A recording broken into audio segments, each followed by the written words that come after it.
Thank you, Mr. Chairman. We are considering two pieces of legislation today that would have serious consequences for our ability to uphold the Iran nuclear deal, and a third bill which reflects the latest in a long string of baseless and politically motivated attacks on the Export-Import Bank. One bill we're considering today would unequivocally put us in violation of our commitment under the Iran nuclear deal to license the sale of commercial passenger aircraft to non-sanctioned parties. Another measure would further undermine our commitment under the deal by prohibiting U.S. financial institutions from facilitating those sales.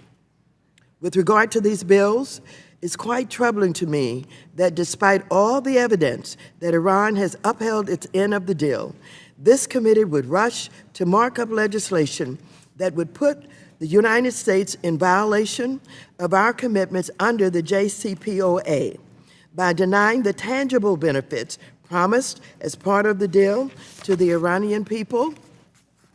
We undermine the reformers who came to the negotiating table and strengthened the hand of the hardliners. And by throwing the continued viability of the JCPOA into question, we risk eviscerating the best chance we have at preventing Iran from acquiring a nuclear weapon.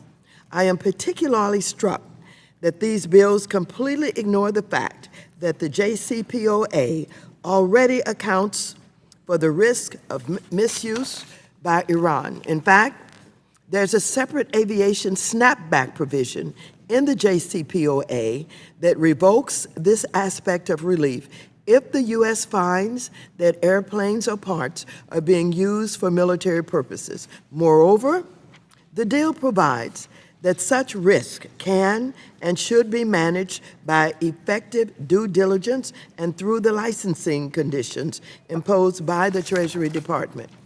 I would also note that Iran has one of the worst civilian aviation records in the world, so there is a humanitarian aspect to these sales as well. Since 1990, there have been over 200 airline accidents and 2,000 deaths.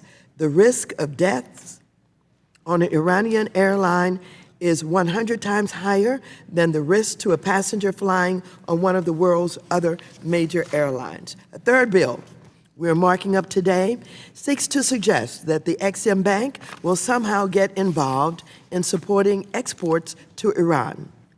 This is despite the fact that it has not done so since the 1970s.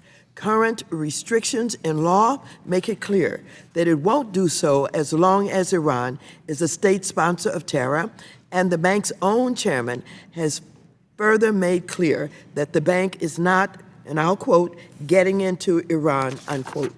While this bill solidifies the bank's current prohibitions and practices with regard to Iran, I have strong concerns that it also sets these restrictions in stone.